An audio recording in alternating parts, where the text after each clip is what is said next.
You know, Shit Gets Better is a lot of people's favorite song in my show, and it is the most fun to perform. It's where everyone's dancing and singing and shouting and singing along and just remembering that no matter what we go through, no matter who we are, no matter who we love, that we're gonna go through stuff in our lives. It doesn't matter how much we work on ourselves, we're gonna go through stuff in our lives.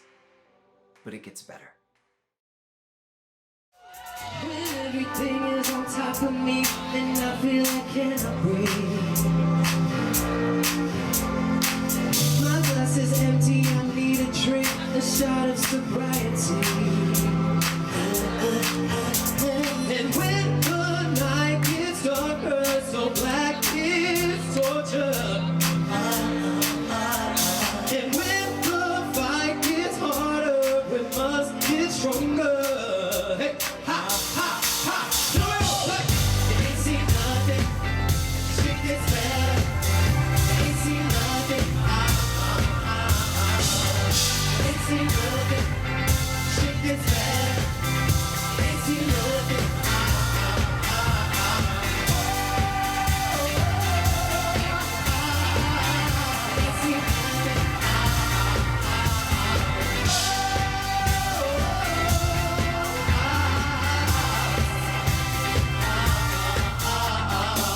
When I am spiraling endlessly and lost in uncertainty, the fog is thick and I cannot see. Sanity has abandoned me.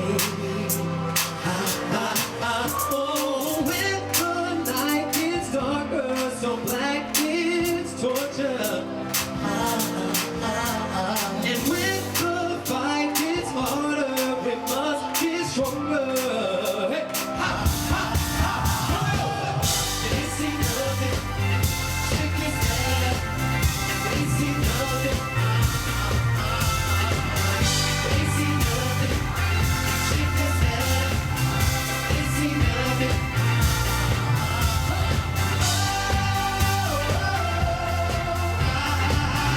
Ain't seen nothing.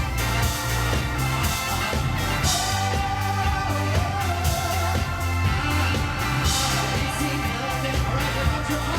Are you ready? So get right out your head. Say get right out your head. Say get right out your head. Say get right out your head. That's right. Say get right out your head. Say get right out your head. Come on. Get right out your head. Say get right out your head. Say get right out your head. Say get right out your head. Say get right out your head. Say get right out your head. Come on. Ain't seen nothing. Shit gets better. Ain't seen nothing. Ain't seen nothing. Shit gets better. Ain't seen nothing. Ain't seen nothing. Shit gets better. Ain't seen nothing. Ain't seen nothing. Shit gets better. Ain't seen nothing. Ain't seen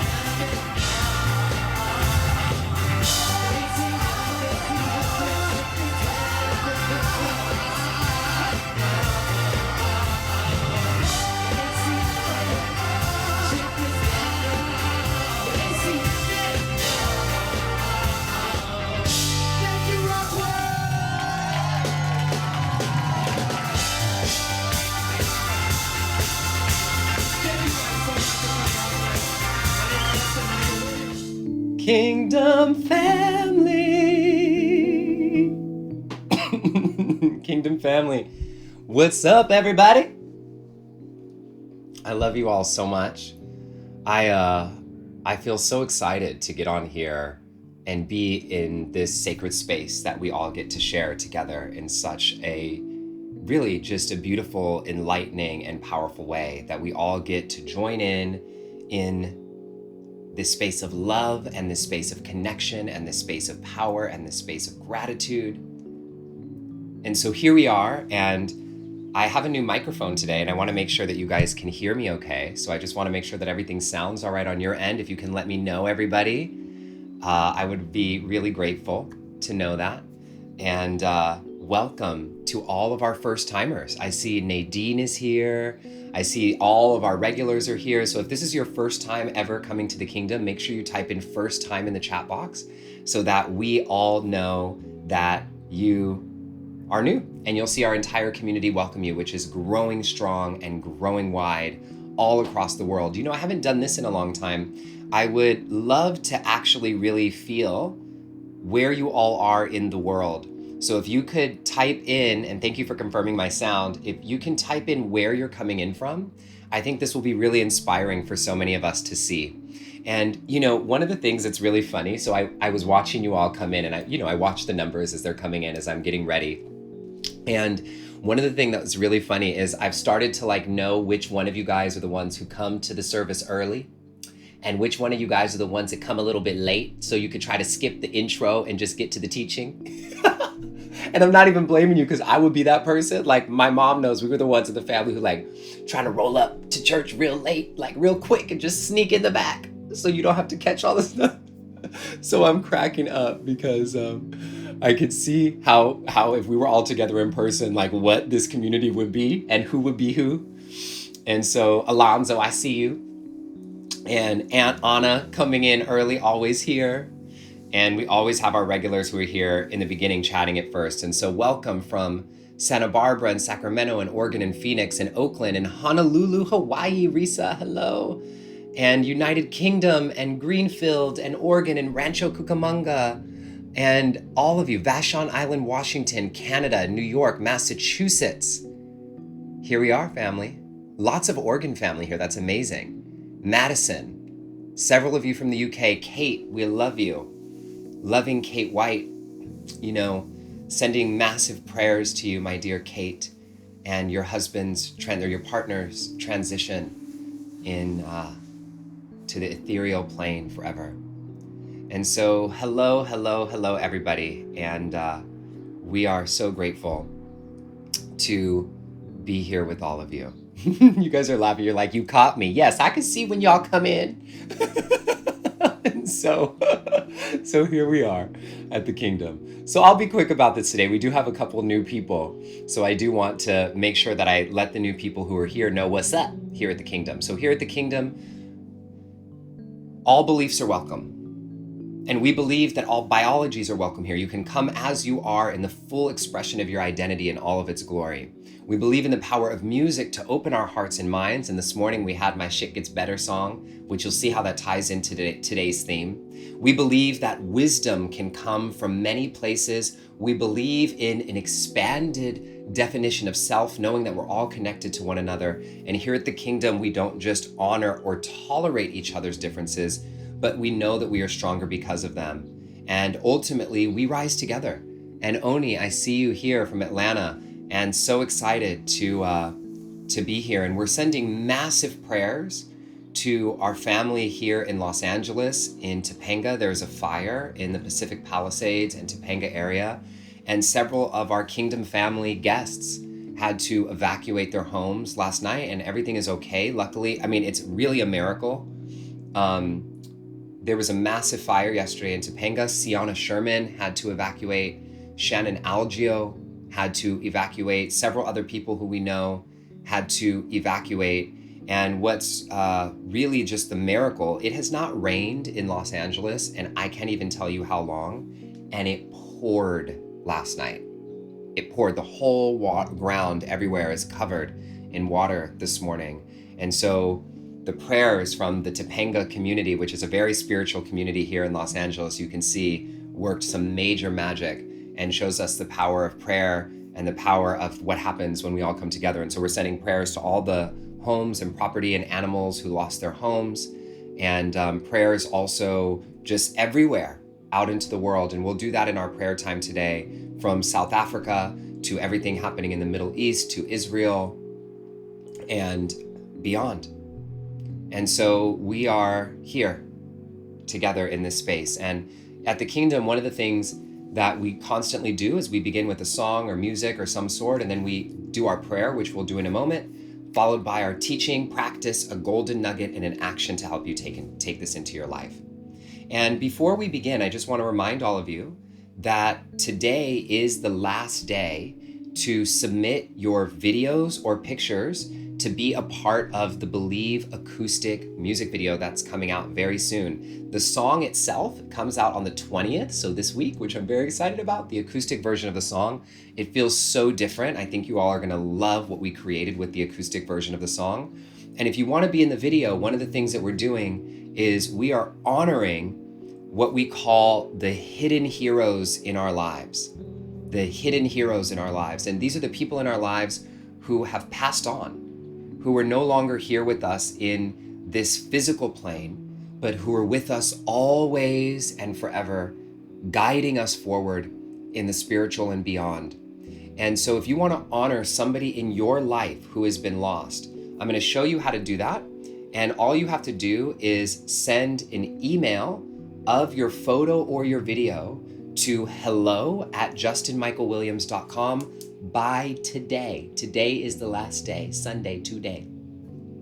And if you send that over, we already have so many. It's incredible, those of you who've turned things in. Our team is doing it, and I'm going to show you how to do it. So the trick is, and I'll just explain it, is we want you to have a photo that you, or a video of you, horizontal, meaning this landscape way, with you holding a picture of your friend or family member or your hidden hero right at your heart center, right at your chest. And you'll just hold a photo of them. And if you don't have a photo printed out, you can get your iPhone or your iPad and pull up a photo and hold it here and just take a picture of yourself holding it, looking at the camera. You can have other people in. You can have multiple photos if you want, sitting like on a table in front of your heart. You can light candles next to you. You can have crystals. You can be outside. You can make it beautiful. And if you have a video, very simply, all you do is hold your photo and just let the video sit and let your emotions come forward. And what we're asking people to do, if you want some help getting your emotions to run, is just let the song Believe, that you can listen to on Spotify and everywhere else you all know, play in the background as you hold up your video. And so a couple examples here for those of you who need to see. Here's an example of a photo, right? This is me and my grandmother, my baka. And here's another example of one that you can use. So you can choose to have your face in it or not. Either one is fine. And then here's a quick example of a video.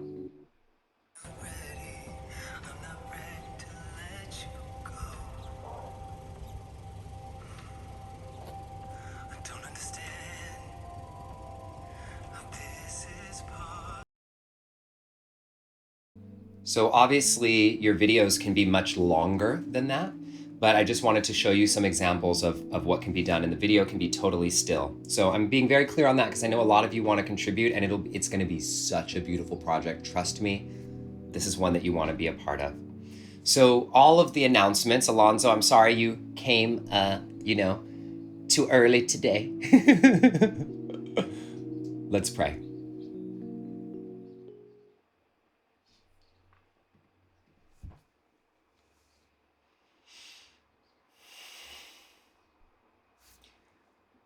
God, Spirit, Universe, all that is, all that ever has been, and all that ever will be, we thank you.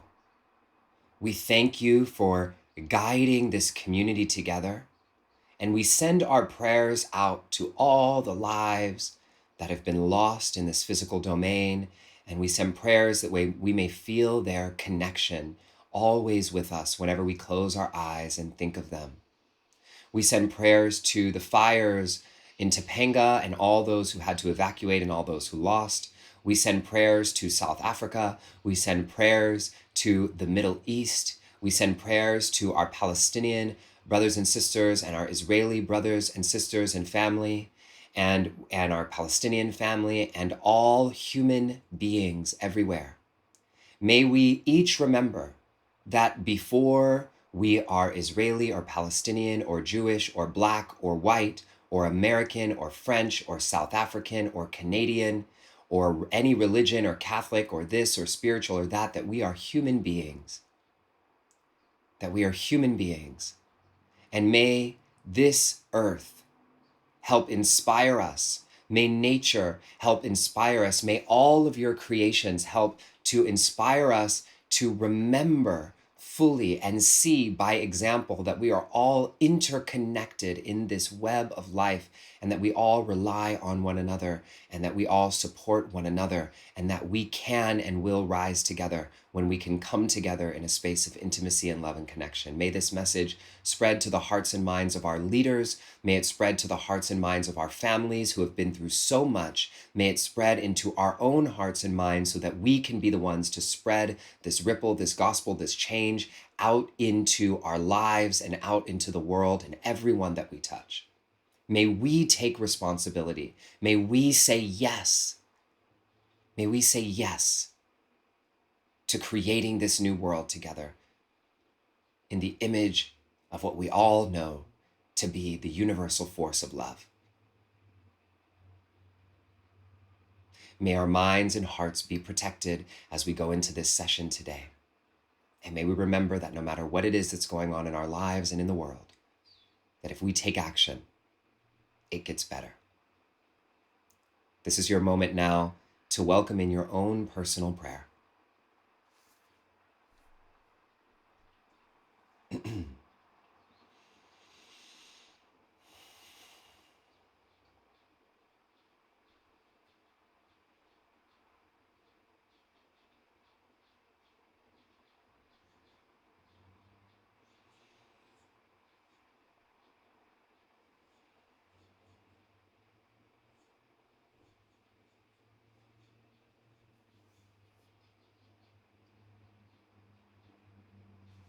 God, Spirit, Universe, all that is, all that ever has been, and all that ever will be, we thank you. Thank you for bringing this community together far and wide, this web of love that we've created throughout the world. May we be able to meet in person very soon. May we all be safe and healthy and well, vibrant, alive, so that we can spread the message of love and hope and power and togetherness around the planet, far and wide. May all the people who don't know about the kingdom yet, but who are meant to be here in this community and with this family, find us, and may we each help that happen as we spread this mission around the planet. So it is. Ashe, Aho, Salam, Amen, Shalom, Amen, Satnam, Awen, Om. Thank you.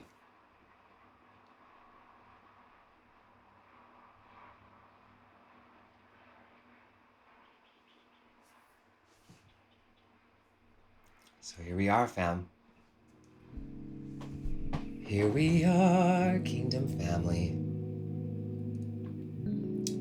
So grateful to have you here. Welcome to all of you who are just coming in right now. And we are ready to begin with our session today on the power of mental health. And so many of you might know that today is Mental Health Awareness Month. Mental Health Awareness Month is the month of May. And Mental Health Awareness Month is really fascinating. I have a really cool video coming out soon on my social media about mental health awareness, specifically as it relates to MTV. So it's really cool. MTV, you know, where we used to watch TRL and all the music videos, they're doing a massive mental health campaign. And I'm so grateful that I get to be a partner with MTV. And so if you're on Instagram, make sure you're following me there at We Just Will, because I have a really cool video coming out in partnership with MTV this month about mental health. And I wanted to do a deeper dive with you all on mental health this month, because mental health tends to be one of these words that we kind of like honestly just toss and throw around in a lot of ways. And we talk about, oh, my mental health, oh, I need to get my mind right, oh, I'm reading books, oh, I'm doing that, oh, I'm doing this. You know what I mean? And without really having a really clear and a full understanding of what mental health actually really is and what mental health really means, you know, and how it actually functions in our lives and how we can actually start to build the capacity of our mental health in a clear and authentic way. And I think you all will be a little bit surprised at the way that I talk about this today, because to be very honest with you, believe it or not, like going to therapy does not mean that you are increasing your capacity for mental health. Doing shadow work does not mean that you're increasing your capacity for mental health. Doing certain practices of meditation are not increasing your capacity for your mental health. But these things can, if we know the approach to take, and if we have the right, I guess you can say, goal in mind to help us increase the capacity of our mental health, to understand what mental health actually really means. And wow, Nadine, I'm so excited. I just saw Nadine's comment here. She said, wow, serendipity. I began listening to your podcast to help heal my mental health postnatal, which I know is massive for so many women. My sisters have both had children. And this is your first live, and here's the theme. So this is perfect. Now, there's a lot to discuss around mental health. Okay, there's a lot to discuss and a lot that gets confused. Sometimes we confuse relieving stress and anxiety with mental health. Sometimes we think mental health means feeling good all the time. Sometimes we think mental health means always being happy or being able to see life through a positive outlook. Sometimes we think mental health means being grateful, right? And so it's interesting when we look at this. And so I want all of you to type into the chat box what you think mental health means. And I want you to do what the brothers Corin say, and like we call it, dare to suck. Dare to just let yourself get it wrong, so that we can see what we think here in the community of what you think mental health is. And when you all type that in, just give it your best shot. And I'm going to go through a little bit of a definition and some examples of some things that you should know about mental health. So I see some of you coming in. Mental health, these are interesting. So mental health is resilience, Magdalena. Beautiful, I love that. What else do you guys have? Mental health, interesting. Mental health is a space that we can become more fully ourselves. Mental health is flexibility. Mental health is preventing depression, increasing your serotonin, feeling balanced and grounded, awareness of your mental state in any given word. Alonzo, I see you. Mental health means finding your balance with your emotions, acknowledgement of your thoughts and emotions. Depression, bipolar, all of these things are mental diseases. Understanding your emotions, freedom, resilience from turbulence, knowing yourself, recovery, being in alignment with universe or spirit. Yeah, these are really beautiful. Being present with all of your emotions, being aware of your thoughts and where they go. Beautiful, beautiful. So I want to give you all a little bit of a definition. And if you listen to early on, I mean, this was like last year sometime, I did an episode of The Kingdom, which I encourage you all to watch, called The Power of Emotions. I'll actually look up what episode number that is for you. Give me 1 second. So The Power of Emotions is The Kingdom episode number 13. And I'll put a link in the chat box for you on this one, because this is one that you'll want to dig into, but I'm approaching it from a different angle here. And this is like back in our 13th episode. Today we're at our 44th session, almost at a year. And so The Power of Emotions is a really powerful episode because I go into emotions a lot more deeply. But what I want to talk to you about here today, and I'm actually going to turn the music down so you all can just hear me very clearly as I go through this with you today, is I want to reintroduce you, for those of you who haven't seen the Power of Emotions episode, to the feelings wheel. So this is the feelings wheel, and I'm going to make it as big as I can for you all right now. So excuse me as my video disappears. And I'm going to just enlarge this a little bit for a moment. And this is the feelings wheel by Gloria Wilcox. And there's many different versions of these. And I'm going to show you what the feelings wheel is. If you can enlarge your screen or zoom in, great. If not, I have some other images that will show this to you better. Or you can even Google feelings wheel by Gloria Wilcox if you want this to come through more quickly. And so what the feelings wheel is if you look at it just in this wheel format, it has what she calls the 6 primary emotions at the center of the wheel. And here we have sad, mad, and scared at the top of the wheel. These tend to be the more, like we call, difficult to feel or difficult to hold emotions. And then we have peaceful, powerful, and joyful at the bottom of the wheel. right? We got this at the bottom of the wheel. And then extending from each of those with the corresponding colors, we have emotions that are connected to these 6 primary emotions. And so an example here is I'm showing you the lower end of the wheel.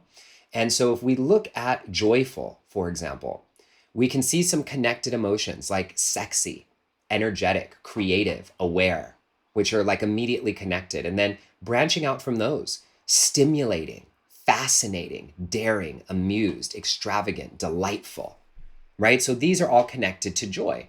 And then on the flip side, when we have some of the more challenging to feel emotions, we can look at things here like with, let's just look at scared.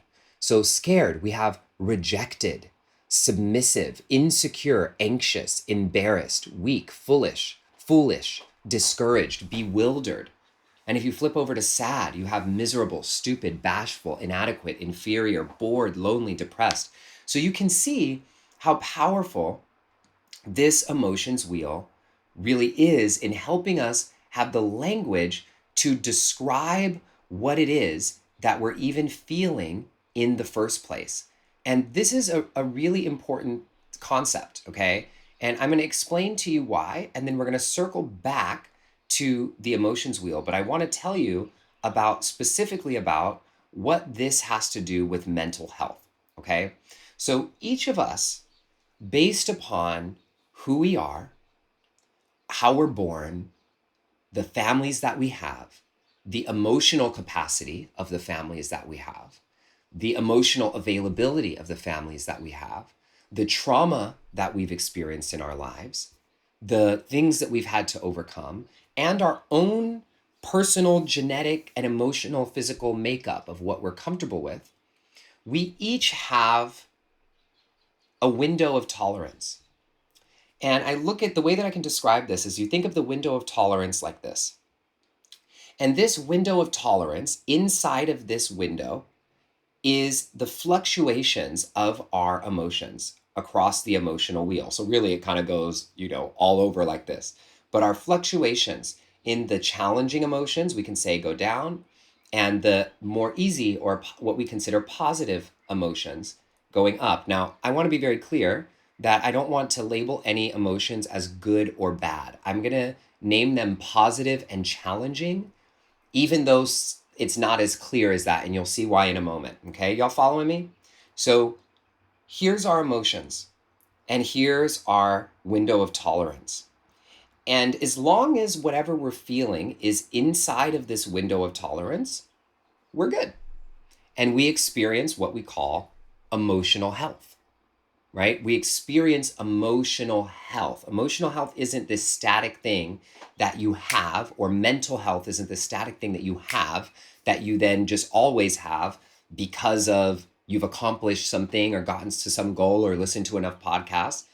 Mental health and emotional health is something that expands and contracts with our lives, depending on how much we work it and how much we understand it. So we all have this window of tolerance, and anything that happens in here, inside the window, means we experience mental health. Just like if your body is regulated, you experience physical health. But if your body gets sick, if you have too much of something, or if your fever gets too high, or you get something in your system, then even though at one point you had physical health, now you have physical sickness or physical illness, right? And so what happens with mental health is as soon as something goes out of this window of tolerance, and notice I'm going in both directions, we experience dis-ease, lack of ease in our mental health.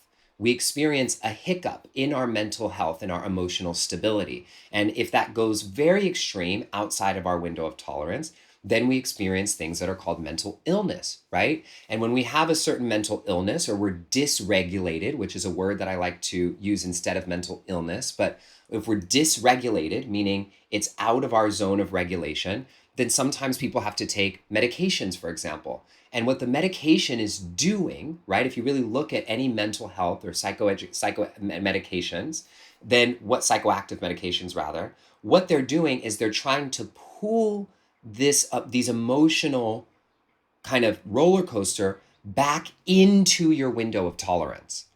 It's trying to kind of compress or limit the severity or the extremity at which you're feeling those emotions so that they can be back inside of your window of tolerance. And so this is a really important way for us to understand what mental health means.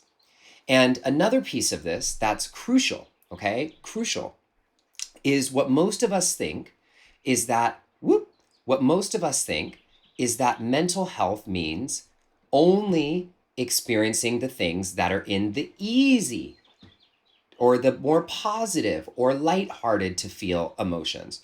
So we think mental health means I feel just more peaceful, or I feel more powerful, or I feel more joyful, and all the things that are connected to it. But that's not actually what mental health means at all.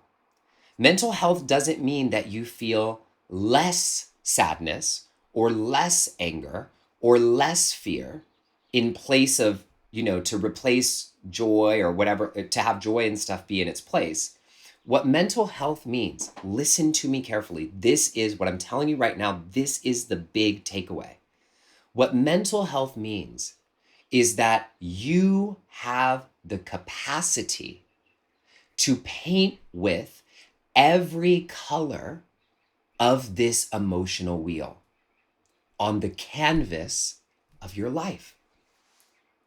That you have the capacity to paint with fear and peace and power and joy and sadness and anger and depression and rage and skepticism and amusement and sexiness, and you can paint with every part of the spectrum, the full palette.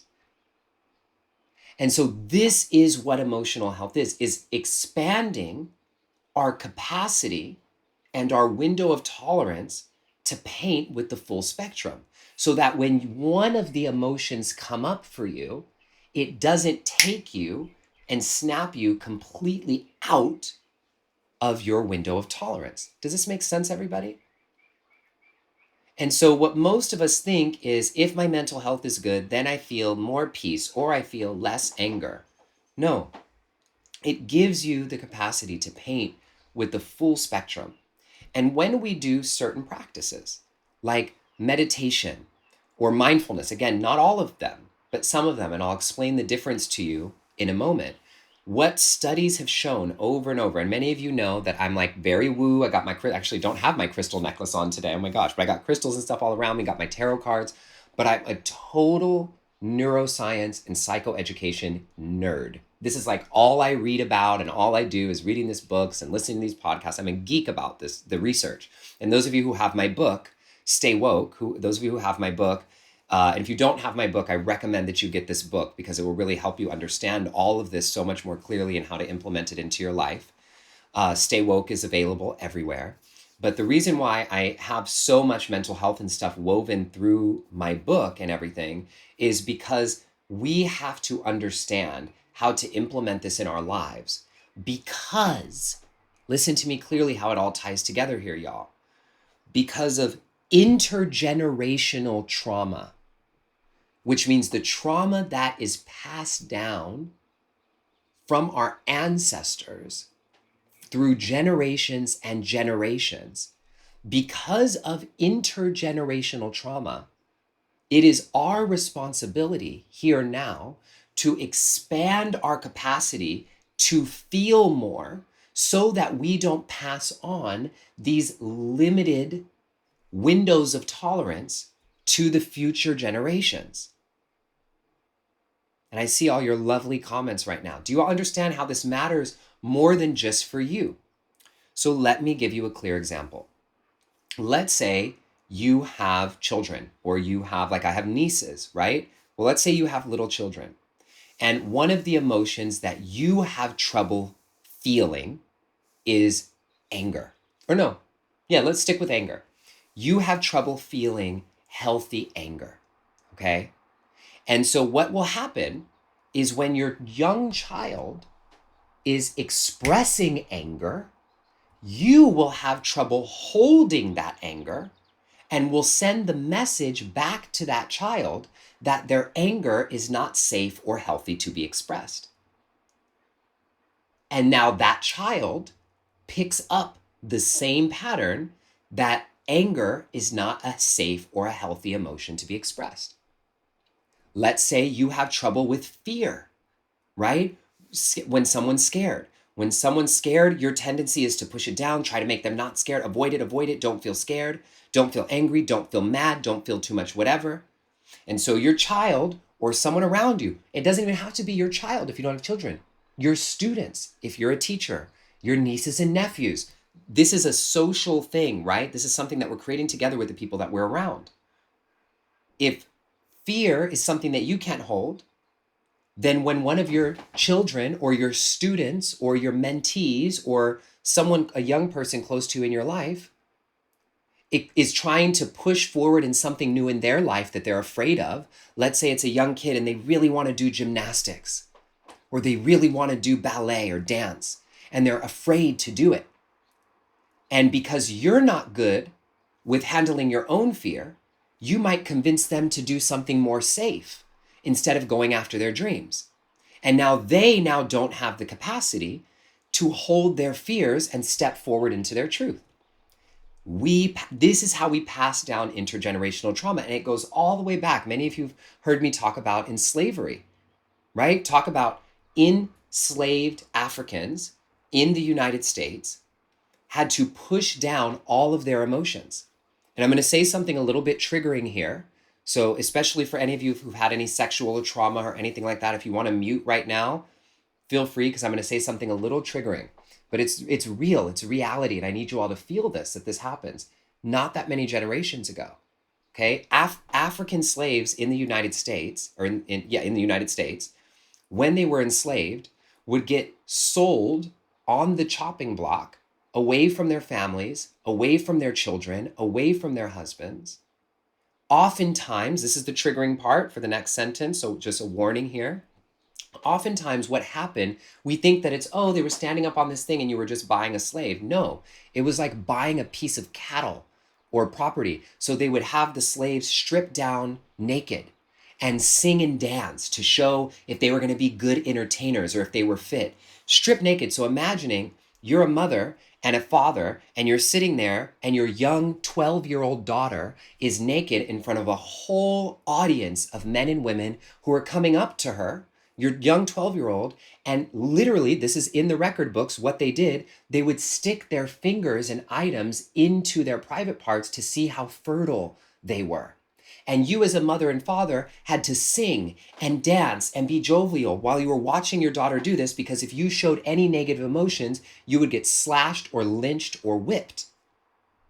And watch as your daughter gets sold off. Okay, this is real American history. This is not, I have no exaggerations here. You can look this up. This is what happened. And so what happened intergenerationally is, when you think of today, when we think of the image of a strong black man or a strong black woman who holds it together and who doesn't show any emotion and can really just get through it, and black women who experience greater birth trauma and who scientifically get less pain medication when they're experiencing surgery, because doctors have this bias that assume that black women are stronger than other women. This is intergenerational trauma, because black women and black men have passed down this value of being strong and not feeling emotions. Because at one point it was not safe to feel those emotions. And for many of our ancestors, not just black people, for many of our ancestors, those who went through the Holocaust, those who went through different things, it was not safe to feel your emotions. But even though it's safe in some context for us now, the intergenerational trauma that have been passed down to us makes us feel like we got to be strong. And so when you step up and do this healing, when you allow yourself to cry, when you allow yourself to experience deep, deep, deep grief, which is on the wheel of emotions, when you allow yourself to experience your power and your joy and your confidence, when you allow yourself to experience bliss and peace and being in the moment, this is revolutionary. Because the only reason we're actually able here to be able to be safe to experience these emotions is because of all the work that generations past have done for us to get to this place. And so I want you to understand that yes, your mental and emotional health is incredibly important for yourself. But it is important for all of us in this generation now to do the healing and processing and cry for the ancestors of ours who were unable to cry. When I cry for all the Black men and all the Middle Eastern men, this is my mix, and all the Italian men who were in my past not able to cry. I cry for them, which is why when I cry, it's okay. I get angry for them. I feel joy for them and for me, and to show those around me, the other queer, Black, gay boys who are watching me, that it's okay. And so it's all intertwined. This is with the kingdom. This is why I say that we're beyond, we have an expanded definition of self. We're all connected to one another. And so this is how we become the ripples of change, okay? And this is beautiful, Allison. What if we have not a safe space to cry? What if you don't have a safe space to cry? What I want you to remember, and this is big, some of us don't have safe spaces to cry, is you want to try to make yourself a safe space to cry. And so if that's in your car, in the bathroom, in the shower, you want to first, what you have to first create in the safe space is this body, this vessel. You have to make it okay to see your own self experiencing it. And so this is it, right? This is it. Yeah, I see that. The suck it up thing, right? I heard that a lot as a kid. Suck it up. Don't be a sissy, right? This is trauma. And if I continue doing that, then I'm passing it down. So let's talk about this one more time. Now that you have this full context, right?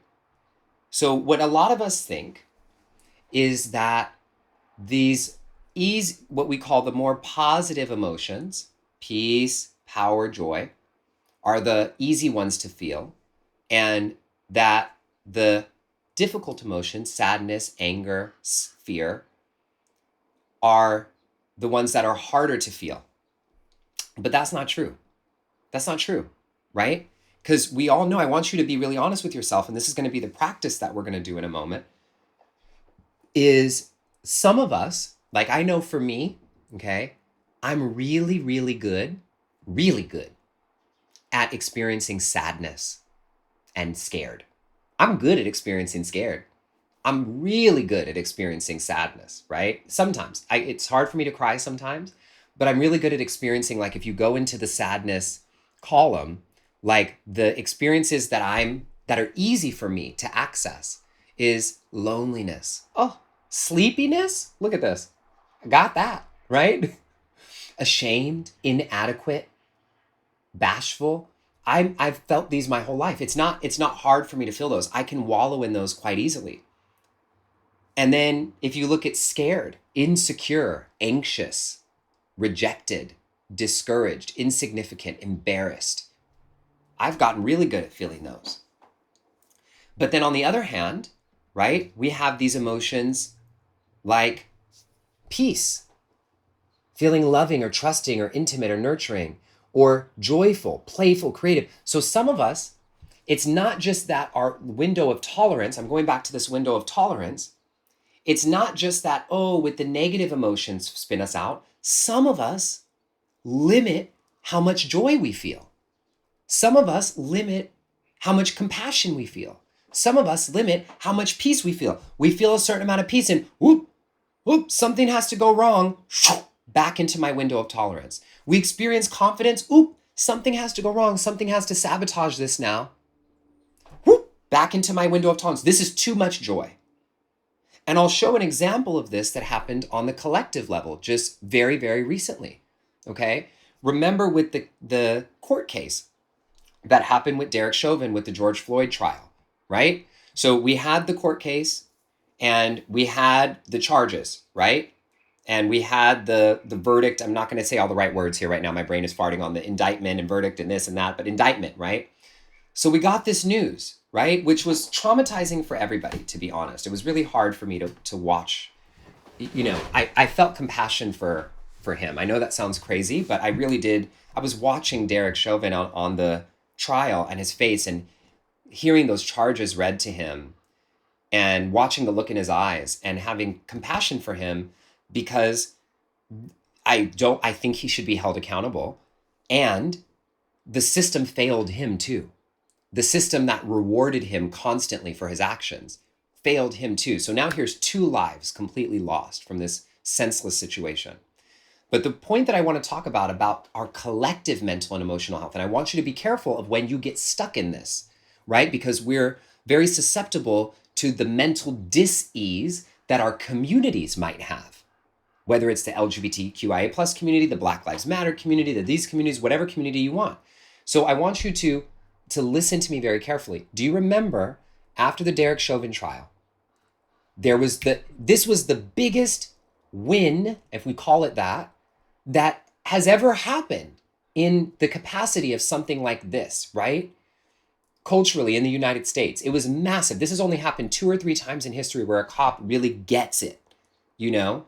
And what happened right away was every Black person and every social justice person that I saw online started saying, the fight's not over.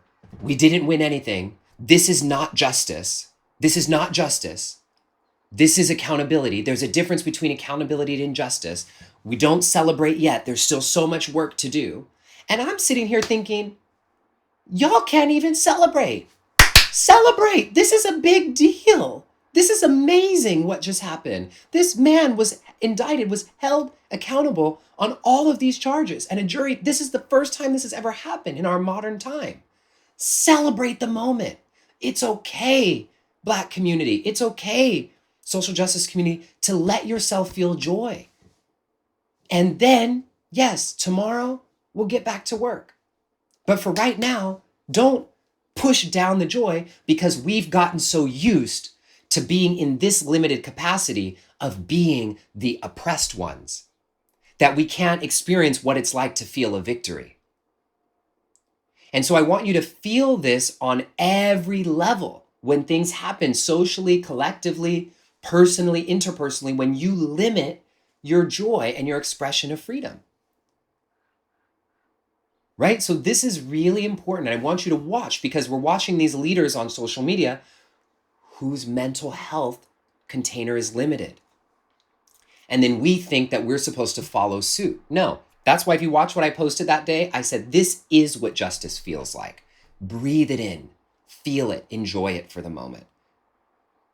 And Alonzo, I love your comment here that says, as soon as I start feeling peace, I have to catch myself thinking, is it too good to be true? I literally start to brace myself for what might happen. My recent mantra to stop this thought is, I am here.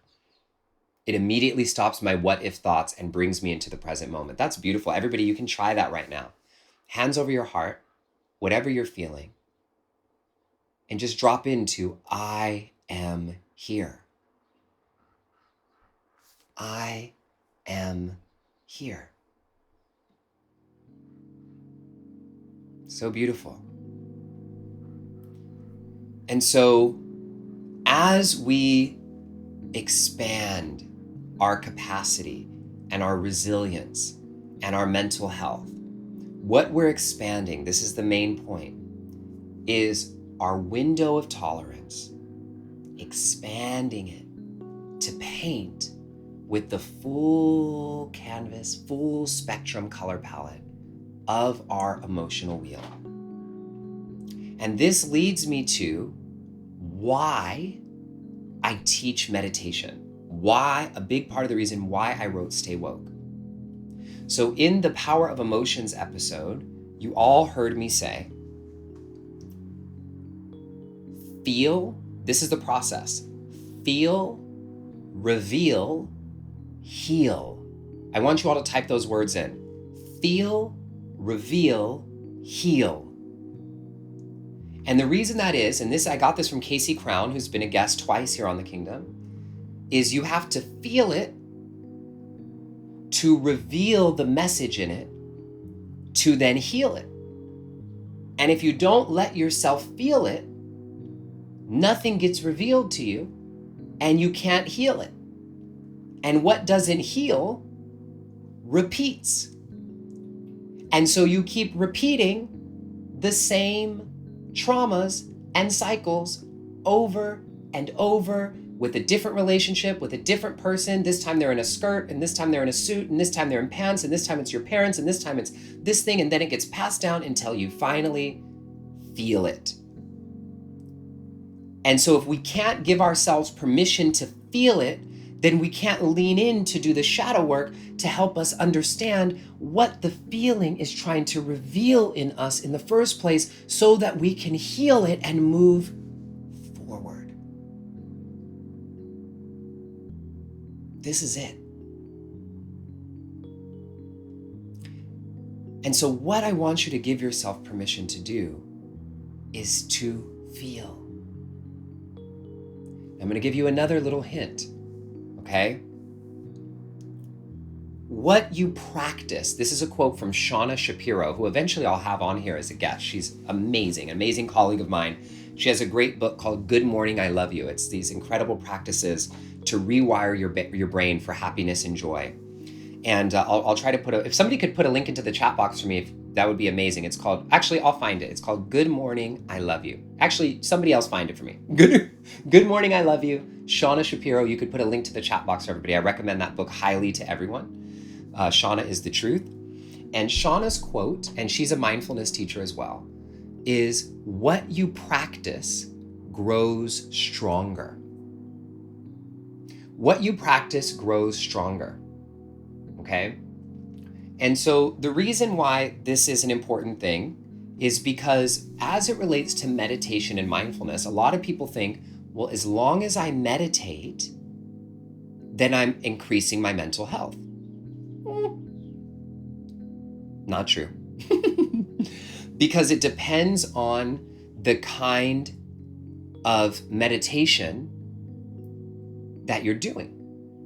Because some meditations, what they ask us to do is to shut down our emotions and shut down our thoughts and not think or feel anything.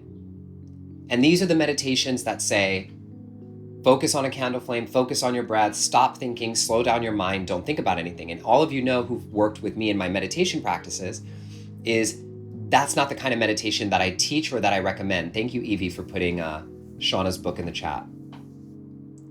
And so the type of meditation that I teach, freedom meditation, and there's a whole lineage of these, right? Of these styles of meditations, are meditations that invite us to welcome our emotions. To welcome our emotions. And one of the examples that I do, that I give you all, is the practice that I want to do with you all today. So we're going to do our power practice. Okay, which is, I think, going to be one that's really, really fun for you all. So let me just get us to the slide. So here's our practice for today. It's very simple, and it's a metaphorical practice. So wherever you are right now, I want you to look at some spot in your room that's not moving, so don't let it be the screen. Look at something in the room or the space that you're in and lock your eyes directly on this one point without moving your eyes from that point at all. So for clarity, find one spot to look at in your room. It could even be a spot on the wall, a tree, something outside your window. Look straight at this one spot and don't move your eyes from it. Straight at it. Now focus. And as you focus on this one spot, I want you to notice how it feels to try your best to focus without moving your eyes at all. Okay, now here's step 2. Keep looking at this one spot with a gentle focus. Try your best not to move your eyes. And while looking at this one spot, I want you to start to expand your peripheral awareness, your peripheral vision. So that means while looking straight at this one spot, notice how far to the right of you you can expand and see without moving your eyes. And notice how far to the left of you can see without moving your eyes. And notice how far above and below you can see all without moving your eyes. And feel yourself expanding. You're going to stay gently focused on this one point and start to expand and notice. You can even put your arms out to the side and see how far back you can let your arms go while still being able to capture a glimpse of your thumbs. And you might even notice you can almost see behind you, some of you, a little bit, depending on how wide and expansive your vision goes. Now, the last piece of this is I want you to notice as you expand left, right, up, down, all while looking at this one point, how many colors you can spot in the space around you. How many textures you can spot in the space around you. How many shadows you can spot in the space around you. Just notice the diversity of your experience, all while looking at this one point. Now, what I want you to notice is this. Here's the big takeaway. As you look at this point, what I'm inviting you to do with your eyes right now is the same thing that we do with our minds to increase our mental health in meditation. We focus on a point. In my practices, it's a mantra or your unique energy signature. And we welcome in the full palette, the full landscape, the full diversity of our internal emotional experience. The same way you're looking at a point with your eyes and welcoming in the diversity of your visual experience, in mindfulness, we welcome a point, focus on it gently with our mind, and welcome in the diversity of our mental and emotional and physical experience. That's it. All right, you can come out of that now. That's it. And so when you're doing this kind of meditation practice, I'll show you this visual thing that I did really illustrates the difference between the two schools of thought as it relates to meditation. When I had you first look at a point and I said, look at this one point and don't move your eyes. Those are monastic styles of meditation, which often come from monks, which say, look at this one thing. Don't think about anything else. Don't look at anything else. Focus directly on one point and don't move your eyes, meaning focus directly on your breath or a candle flame or an image or your heartbeat and don't think about anything else. That's one style of meditation. That style works for some people. That's not the style that works for me or the style that I teach. The other class of meditation, whole lineage and line, that in my lineage comes from the Vijnana Bhairava Tantra, meditation for people who live in the world. It's still saying, hey, focus on a point, something positive in your life, but don't push down your emotions and your thought. Just gently focus on the point and welcome in everything around you. Internally, welcome it so it can come up and be healed. Y'all follow me on that? Now, this is why it relates to, and this is what I'm going to close with, why it relates to what Shauna Shapiro said about what you practice grows stronger. Because if you're practicing a meditation technique,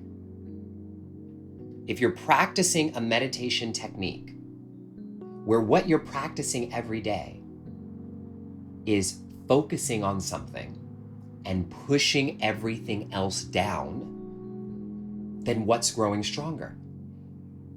That sounds to me like, let me focus on work and push down my sadness. Let me focus on my kids and push down my anger or frustration. Let me focus on whatever I need to focus on, my art, my business, and push down what I'm really feeling. We don't want to practice that. If what I practice grows stronger, what I want to grow stronger is me being able to gently welcome the full palette and capacity of who it is that I really am and to hold it tenderly with compassion. I want to practice healing inside of myself. I want to practice feeling so I can reveal the lessons. That's it. That's right, Wanda. And so the type of meditations that you practice Some of them, the ones that allow us to practice feeling and thinking and those things, help our mental health. The other ones might regulate us and make us feel better in the moment. So let's say, like, I'll give you where these are very useful. Let's say you're super triggered and you're going through something super big that you can't hold and you need to regulate your nervous system.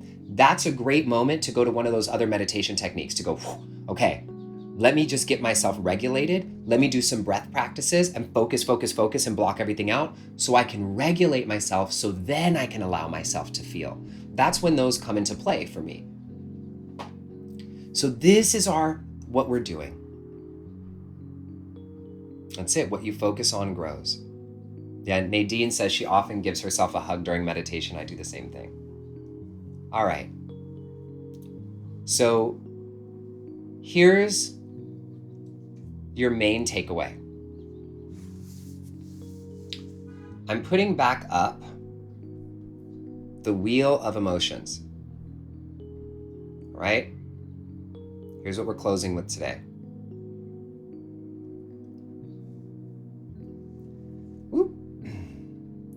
And what I want you to do is type into the chat box the emotions, pick 3 of them if you can, up to 3, that you have the most trouble feeling, that you have the hardest time feeling. Meaning when it comes up, you often try to push it down or avoid it or fix it. And I want you to type those in. And your takeaway is this. At some point this week, and I don't want you to catastrophize what this means, because we all feel a full range of the emotions throughout the week. At some point this week, you're going to have an opportunity to feel this emotion. It's going to come up for you, because of course it will. And when it comes up, I want you to commit to this action. Okay, here's our action. I want you to commit that when the emotion comes up, you'll grab yourself and hold yourself in a tender hug and tell yourself, I'm here. It's okay. You're allowed to feel this. And just pause. And I don't mean pause for 5 seconds. I mean pause for a couple minutes. Take some breaths. Pause. I'm here. It's okay. You're allowed to feel this. You guys should write this down.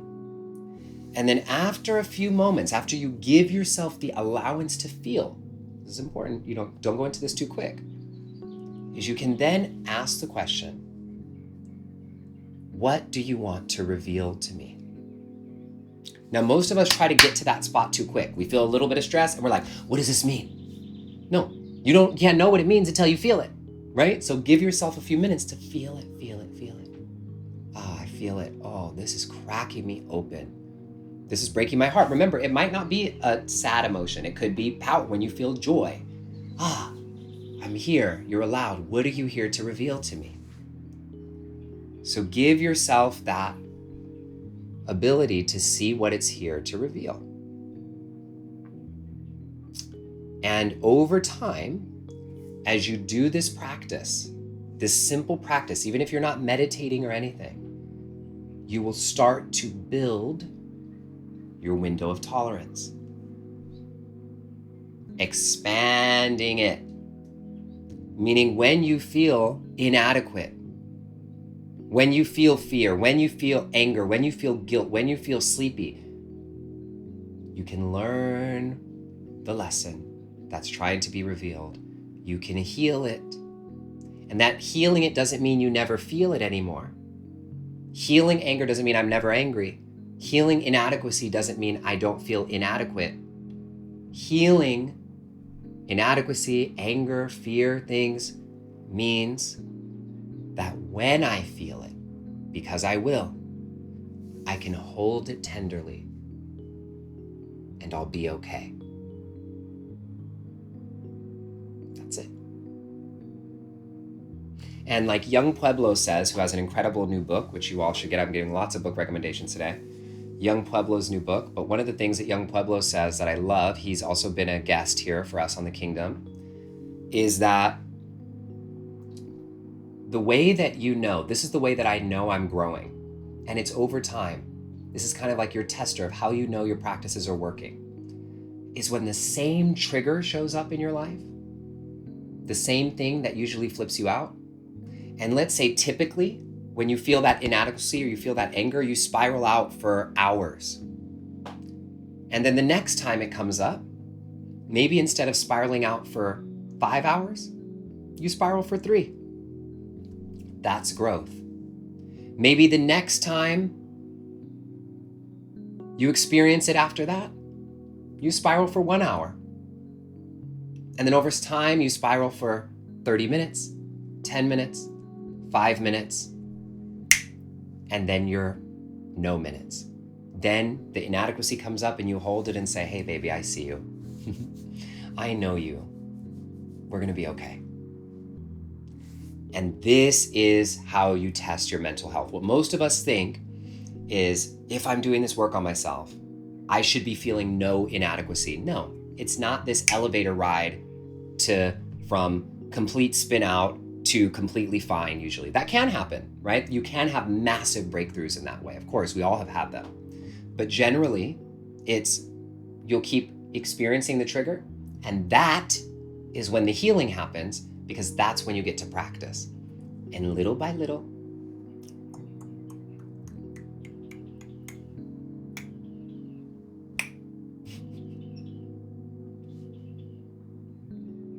I love you. Let's close out with our golden nugget, shall we? So as we close every single one of our Kingdom sessions with a golden nugget, place your hands over your heart, close your eyes, welcome yourself inward.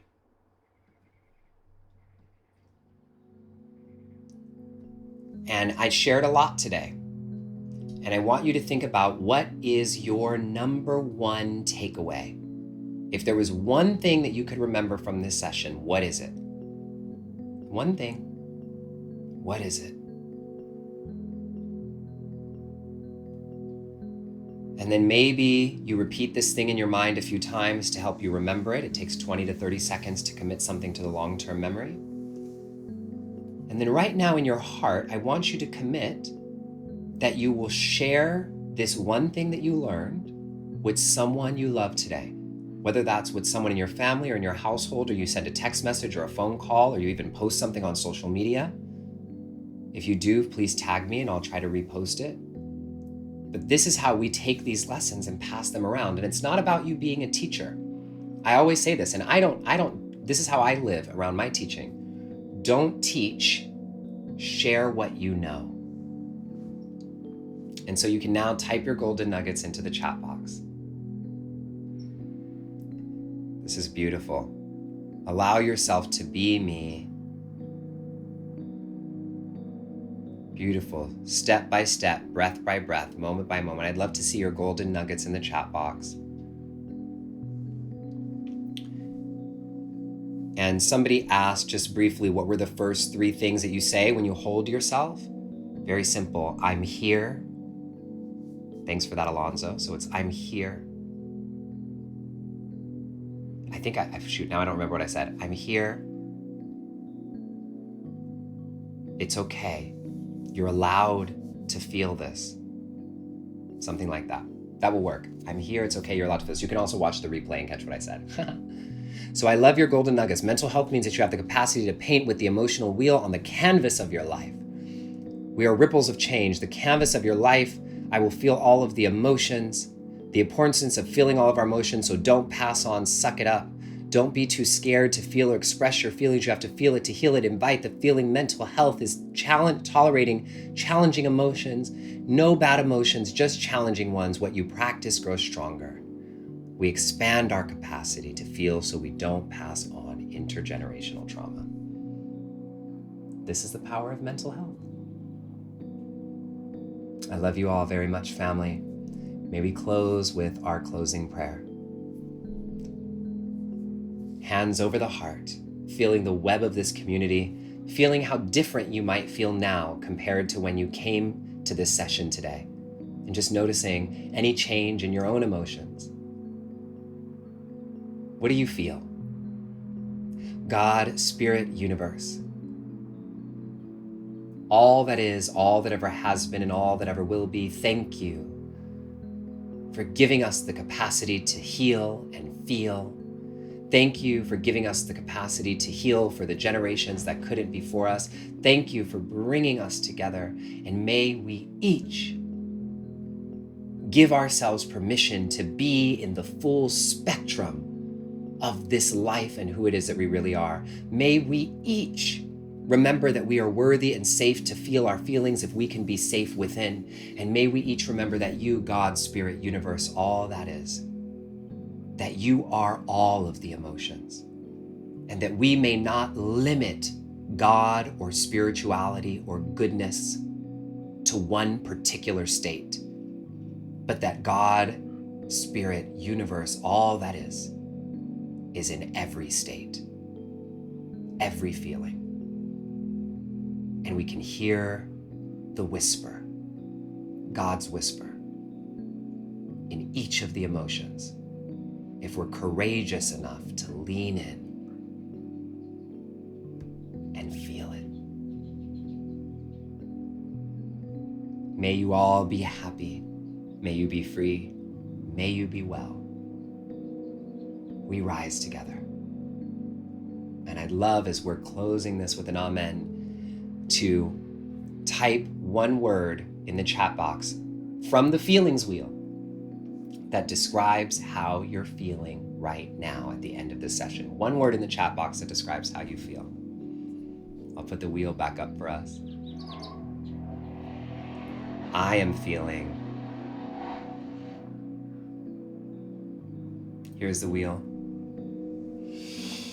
I am feeling proud. I am feeling energetic.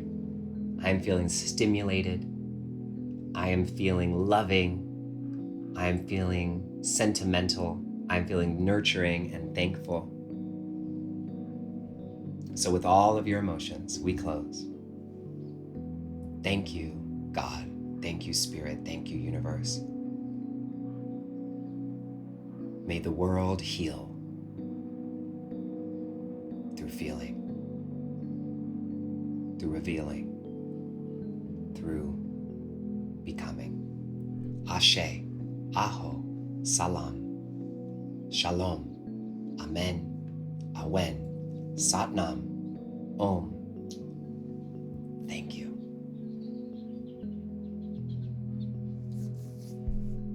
This is the kingdom that shines. We rise together, and together we rise. This is Justin Michael Williams signing out. I love you all, and I'll see you and meet you right here in this special place the next time we're together. Bye for now.